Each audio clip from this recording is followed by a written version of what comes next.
10,000 करोड़ के घोटाले में आ गया प्रधानमंत्री नरेंद्र मोदी का नाम। देखिए, कैग ने एक रिपोर्ट जारी किया। उस रिपोर्ट में 10,000 करोड़ के घोटाले का जो है वो खुलासा हुआ है। देखिए, आमतौर पे क्या होता है, जब सत्ता जाती है तब पता चलता है कि कौन घोटाला किया, कौन घोटाला नहीं किया। तो ये जो घोटाले की रिपोर्ट है, जो लगातार कांग्रेस आरोप लगा रही है कि ये बड़ा घोटाला है, और कैग की रिपोर्ट में इस 10,000 करोड़ का जो मामला हुआ, क्या वो 10,000 करोड़ जो स्किल इंडिया के जरिए जारी किया गया था दिल्ली से, क्या वो सही जगह गया, क्या सटीक जगह गया, क्या स्किल इंडिया की ट्रेनिंग सही जगह हुई, क्या स्किल इंडिया से कोई लाभार्थी हुआ, किसी को नौकरी मिला, किसी को स्किल मिला। आज इस वीडियो में सब बताएंगे कि कैसे 10,000 करोड़ का घोटाला हुआ, जो दिल्ली से पैसा तो गया लेकिन जमीन में तितिर बितिर हुआ, या क्या हुआ, या अपने ही सब खा गए, क्या कुछ हुआ इसमें बताएंगे। दूसरा, दो जगह मुश्किलें बढ़ रही है प्रधानमंत्री नरेंद्र मोदी, एक स्किल इंडिया का, दूसरा PM care fund. PM care fund को लेकर किस तरीके का आदेश जारी किया जिससे कांग्रेस ने कई सवाल उठा दिए। कौन कौन से सवाल कांग्रेस के वो आपको बताएंगे, और उसके बाद ये बताएंगे कि पिछले 10 साल में भारतीय जनता पार्टी के खाते में पैसा कितनी तेजी से बढ़ गई, कहां से इतने पैसे आ गए। कांग्रेस ने इस मामले को राज्यसभा में भी उठाने का काम किया। पूरी खबर इस वीडियो में आपको बताएंगे। देखिए, शुरुआत करते हैं पीएम केयर फंड से। देखिए, पीएम केयर फंड को किस लिए खोला गया था, ताकि कोई आपदा आए, उस आपदा में उस पैसे को इस्तेमाल किया जा सके, इस तरह की बात कही गई थी। लेकिन उस पीएम केयर फंड में पैसा जो 6,000 से ज़्यादा करोड़ से ज़्यादा है, वो पैसा कहाँ गया, कहाँ इस्तेमाल हुआ, कहाँ इस्तेमाल नहीं हुआ, इसको लेकर आप सवाल संसद में नहीं पूछ सकते हैं। आप इसको लेकर कोई मतलब क्वेश्चन मार्क नहीं लगा सकते हैं सरकार पे। देखिए क्या खबर निकल के आई है, कांग्रेस आग बबूला है, इस पे जरा वो देखिए। फिर आते हैं 10,000 करोड़ के घोटाले पे, जिसमें प्रधानमंत्री नरेंद्र मोदी का नाम आया। क्या है 10,000 करोड़ का घोटाला, वो आगे बताएंगे, लेकिन पीएम केयर को पहले समझिए क्या है। देखिए, दावा, संसद में पीएम केयर फंड से जुड़े सवाल पूछने पर रोक, पीएमओ ने लोकसभा सचिवालय को निर्देश दिए। तो पीएमओ ने निर्देश दिया कि पीएम केयर फंड को लेकर कोई सवाल नहीं पूछे जाए। देखिए खबर क्या है, सोशल मीडिया रिपोर्ट एक्स पर शेयर करते हुए दावा किया गया, कांग्रेस ने दावा किया कि पीएमओ ने लोकसभा सचिवालय से कहा कि इस बात का खास ध्यान रखा जाए कि संसद में कोई भी सदस्य इन फंड्स पर सवाल न उठाए। इसके बाद कांग्रेस ने कहा कि यह सीधे तौर पर तानाशाही है, संसद का अपमान है, संसदों के अधिकारों पर हमला है। कांग्रेस पर 4 सवाल कांग्रेस ने पूछे। देखिए, कांग्रेस ने जो सवाल उठाए हैं, वो एक अखबार है जिसने इस रिपोर्ट को छापा है, उस अखबार को ट्वीट करते हुए ये तमाम बातें कांग्रेस कह रही है। वो देखिए, अखबार के आप आर्टिकल देख सकते हैं, कांग्रेस का ट्वीट देख सकते हैं, no question on PM care relief fund. तो ये बातें उस अखबार में लिखा हुआ है। अब आपको हम बताते हैं कि क्या सवाल कांग्रेस पूछ रही है एक ट्वीट के जरिए, जरा देखिए। संसद जनता के प्रतिनिधि हैं, उन्हें जनहित के सवाल पूछने से क्यों रोका जा रहा है। दूसरा सवाल कांग्रेस पूछी है, मोदी सरकार जनता के लाखों करोड़ रुपए का हिसाब क्यों नहीं देना चाहती। आखिर मोदी सरकार देश की जनता से क्या छिपाना चाह रही है। क्या अब देश की संसद नरेंद्र मोदी की मनमर्जी से चलेगा। तो ये कुछ सवाल कांग्रेस कर रही है। अब देखिए, पीएम केयर फंड के बारे में आपको बताते हैं। पीएम केयर फंड, इस फंड के बारे में ये कहा गया कोर्ट के अंदर, जब मामला कोर्ट में गया तो क्या कहा गया, जरा वो देखिए। PM care fund is not created under the constitution of India और by any law made by the parliament और by any state legislature. Central government tells Delhi high court. मतलब जब मामला पीएम केयर का गया कोर्ट में, तो क्या बच के निकल गई सरकार कि ये ना तो पार्लियामेंट से पास हुआ, ये मतलब गवर्नमेंट का है नहीं। अरे जब गवर्नमेंट का बॉडी नहीं है, लेकिन पैसा तो गवर्नमेंट का ले रहे हो। पीएम कोई प्राइवेट एनजीओ थोड़ी है। लेकिन क्या जवाब है, फिर तो जवाब पड़ रहा है। देखिए 12 बेंच की है, PM care fund is not created under the constitution of India और by any law made by the parliament और by any legislature. Central government is Delhi high court. तो ये दिल्ली हाई कोर्ट से उसने कहा। अब मतलब प्रधानमंत्री का निजी पैसा हो गया। इसका मतलब तो यही है कि वो निजी पैसा हो गया। निजी 6,000 से ज़्यादा के करोड़ है, अब कोई सवाल नहीं पूछ सकता है। कई मामला निकलकर जो है इसमें सामने आया पीएम केयर फंड में। उस पर जो है सुप्रिया श्रीनेत जो है काफ़ी हमलावर है। जरा सुनिए सुप्रिया श्रीनेत को। फिर आते हैं 10,000 करोड़ के उस घोटाले पे एक्सक्लूसिव चर्चा करेंगे। सुनिए सुप्रिया श्रीनेत को। एक सनसनीखेज खुलासे में आज इंडियन एक्सप्रेस में एक बड़ी खबर छपी है, और उस खबर के मुताबिक प्राइम मिनिस्टर्स ऑफिस ने लोकसभा सचिवालय, लोकसभा सेक्रेटेरिएट को कहा है कि कुछ चीजों पर सवाल नहीं लिए जाएंगे। उसमें PM cares fund, PM national relief fund और नेशनल डिफेंस फंड के जो क्वेश्चंस हैं, वो सवाल उसमें नहीं लिए जाएंगे। मतलब अब प्रधानमंत्री कार्यालय तय करेगा कि संसद किस चीज पर सवाल पूछ सकती है या नहीं। पहले इसको आरटीआई के लिमिट से बाहर किया गया, कहा गया हम इस पर कोई जवाब नहीं देंगे। असलियत यह है कि इसमें पैसा सिटीजंस ऑफ इंडिया और बहुत सारे सरकारी उपक्रम, बहुत सारे PSUs इसमें पैसा डालते हैं, तो इसकी जवाबदेही कैसे नहीं है? RTI को खत्म करने के बाद अब एक ये नया स्वांग रचा जा रहा है। लोकतंत्र में क्या इस तरह की गुप्त और गोपनीय चीजें हो सकती हैं? क्या इस देश की संसद को यह जानने का अधिकार नहीं है कि PM केयर्स फंड या PM नेशनल रिलीफ फंड या नेशनल डिफेंस फंड का खर्चा कहां और कैसे किया जा रहा है? इस तरह से आप संसद चलाएंगे? अब PMO डिक्टेट करेगा कि लोकसभा में कौन कैसा सवाल पूछेगा?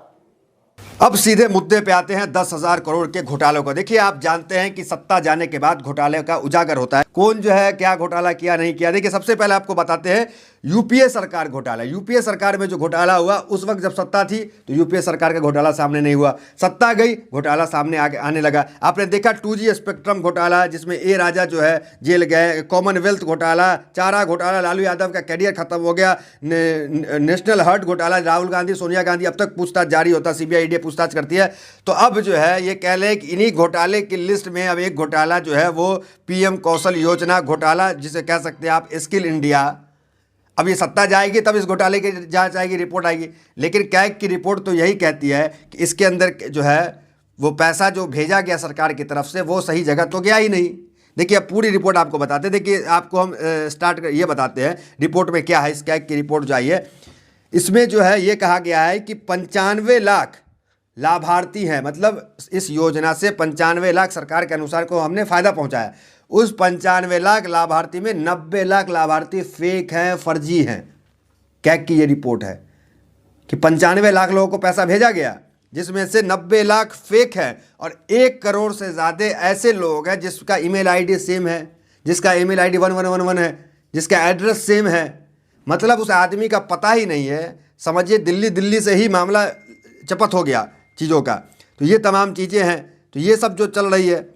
अब आप दिखाते हैं कि क्या कुछ है इसमें। देखिए, इनमें 111000 जो ब्लैंक या दोहराए गए नंबर थे, कई वजह से बैंक अकाउंट नंबर हज़ारों लोगों के लिए इस्तेमाल किया गया। तो abc@123@gmail.com, ये तमाम फर्जी ईमेल जो है डाल करके, एक ईमेल को 1000 जगह डाल करके, एक एड्रेस को 1 लाख जगह डाल करके, मतलब 1 करोड़ सेम ईमेल निकला है। इसे आप अंदाज़ा लगाइए कितना बड़ा ये घोटाला है। अब सत्ता जाएगी तब पता चलेगा ना कि घोटाला किसने किया। मतलब 95 लाख लाभार्थी हुए, जिसमें से 90 लाख फर्जी निकल गए। अब देखिए सेंटर की एक तस्वीर देखिए। ये जो है जो स्किल इंडिया का सेंटर है, उसमें आप देखेंगे एक सेंटर है मध्य प्रदेश का, दूसरा सेंटर देखिए मध्य प्रदेश के कटनल का कोई सेंटर है, मतलब एक ही आदमी अलग अलग सेंटर में उसकी तस्वीर को डाल के दिखा दिया गया। आदमी एक है, अब 5 सेंटर में दिखा दिया गया ये ट्रेनिंग लिए हैं। मतलब इतना बड़ा फर्जीवाड़ा, ये समझिए आप। देखिए, इस पे जो है गोपीनाथन जो है कांग्रेस के, उन्होंने प्रेस कॉन्फ्रेंस करके जानकारी दी, जरा सुनिए उनको। सरकार की स्कीम था PM कौशल विकास योजना करके, PMKVY। हाल ही में उसका एक CAG का रिपोर्ट आया 2015 से लेकर 2022 तक का जो PMKVY का जो परफॉर्मेंस रहा है उसके ऊपर। जब 2014 में प्रधानमंत्री मोदी जी ने शुरू किया था एक स्किल इंडिया मिशन के तौर पर, ये 7 साल में करीबन 10,000 करोड़ इन्होंने बांटा है। इसमें 14,000 करोड़ का स्कीम था, उसमें 10,000 करोड़ स्पेंड किया है, खर्च किया है इस पे। और 94.53 बेनिफिशियरीज की बैंक अकाउंट के जो डिटेल्स है वो फेक निकला है। ये हम नहीं कह रहे, CAG का रिपोर्ट कह रहा है।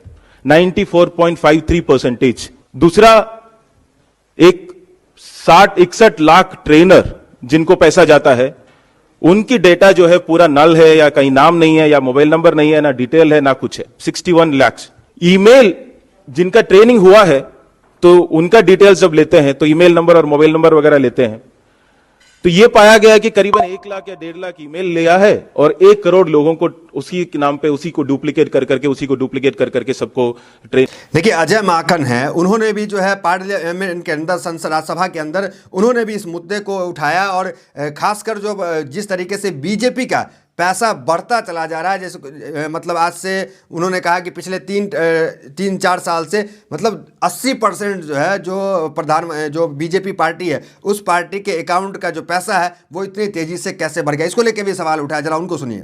2014 में भाजपा के बैंक अकाउंट में 295 करोड़ रुपए थे। 2019 में 295 से ये जंप करके कितना हो गया, 3,562 करोड़ रुपए केवल 5 वर्षों के अंदर। और साथ साथ में कितने गुना कांग्रेस से ये आगे हुआ? 11 गुना कांग्रेस से ज्यादा हुआ। कांग्रेस के 315 करोड़ रुपया कांग्रेस के अकाउंट में था। रेशियो क्या था? 60-40 से कम होकर के ये रेशियो बन गया 90-8 का। उसके बाद में 2024 आता है और चौंकाने वाली फिगर, सभापति महोदय 3,562 करोड़ से बढ़कर के भाजपा के खातों में कितने पैसे भाजपा के अकाउंट में हैं? 10,107 करोड़ रुपया। 10,107 करोड़ रुपया। और कांग्रेस के 133 करोड़ रुपया। 75 गुना भाजपा के पास में कांग्रेस से ज्यादा पैसे बैंक अकाउंट के अंदर है। तो किस तरीके से लेवल प्लेइंग फील्ड है, किस तरीके से विपक्ष जो है सत्ताधारी पार्टी का मुकाबला करेगी? और रेशियो क्या है? 99:1 का रेशियो। 99:1 के रेशियो में ऑपोजिशन का और रूलिंग पार्टी का पैसा बैंक अकाउंट के अंदर जमा है। किस तरीके से आप सोचते हैं कि लोकतंत्र जिंदा होगा? किस तरीके से आप सोचते हैं कि लेवल प्लेइंग फील्ड यहां पे होगा? ये हम लोगों को समझ नहीं आता। कुल मिलाकर ये जो तमाम स्किल इंडिया है या फिर पीएम केयर फंड है, इसको लेकर जो कैग की रिपोर्ट आई है, तो ये इस रिपोर्ट ने सबको तो चौंका दिया है। और पीएम केयर फंड को लेकर जिस तरीके से बातें कही जा रही है कि इसको लेकर सवाल नहीं पूछो, ये नहीं करो, तो अब जो है अब क्या आपको क्या लगता है, क्या जांच हो पाएगी इस पर अभी मौजूदा जो स्थिति है उसमें, या फिर सत्ता जाने के बाद ही खुलासा होगा? जैसे 2G स्पेक्ट्रम घोटाला, कॉमनवेल्थ चारा घोटाला, ये तमाम जो घोटाले खुले थे उसके बाद ही खुल पाएगा, क्योंकि सत्ता जाती है तभी घोटाले खुलते हैं ना। तो अब देखना दिलचस्प होगा कि क्या कुछ होता है इस मामले में, क्योंकि 10,000 करोड़ का ये पूरा मामला है। और जो है कहा जा रहा है कि 90 कैग की रिपोर्ट, हमारी रिपोर्ट नहीं है, कांग्रेस की रिपोर्ट नहीं है, सरकारी रिपोर्ट है ये, कि 95 लाख लाभार्थी में 90 लाख फर्जी है। अब देखना दिलचस्प होगा कि इस फर्जीवाड़ा को किसने किया। सत्ता जाएगी तो पता चलेगा, या अभी पता चल जाएगा जांच एजेंसी जांच करे। तो फिलहाल इस वीडियो में इतना, मिलता है वीडियो तो मेरे साथ। बहुत बहुत धन्यवाद।